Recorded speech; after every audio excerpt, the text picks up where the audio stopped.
সকালের জলখাবার হোক বা রাতের ডিনার, এটা কিন্তু বানিয়ে খেতেই পারো।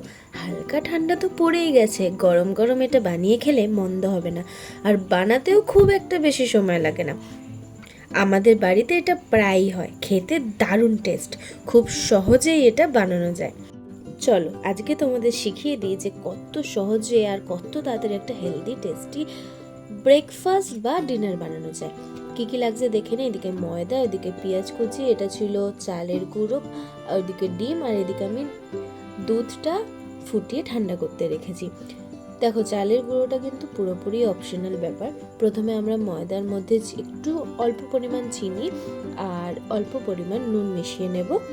তারপরে একে একে পেঁয়াজ কুচিটা দিয়ে দিচ্ছি। দেখো, এটাদের মধ্যে তোমরা টমেটো অ্যাড করতে পারো, লঙ্কা অ্যাড করতে পারো, আমি সেগুলো স্কিপ করে গেছি। তারপরে আমরা দিয়ে দেবো চালের গুঁড়োটা। চালের গুঁড়োটা আবারও বলছি পুরোপুরি অপশনাল, খালি ইউজ করলে একটু ক্রিস্পি ব্যাপারটা হয়। হাতে সময় থাকলে তোমরা চালের গুঁড়োটা অ্যাড করো, না হলে করো না। তারপর দিয়ে দিলাম দুটো ডিম।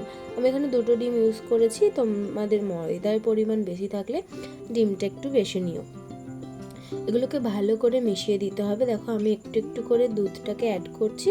তারপরে ভালোভাবে এটাকে একটা মিশ্রণ তৈরি করে নিতে হবে।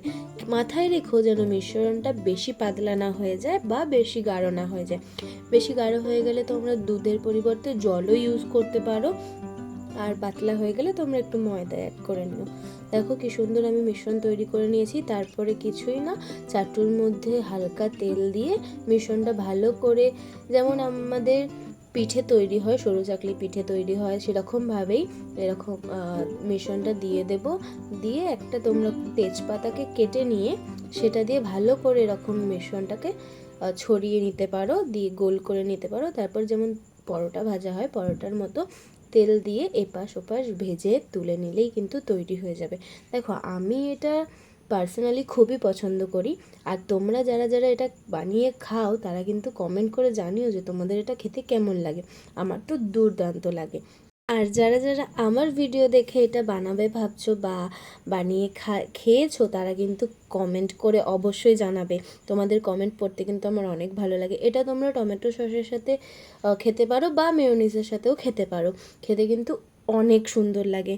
তো আজকের ভিডিওটা কেমন লাগলো তোমরা জানিও। আর এই রান্নাটা কিন্তু অবশ্যই ট্রাই করো। দেখা হচ্ছে পরের ভিডিওতে।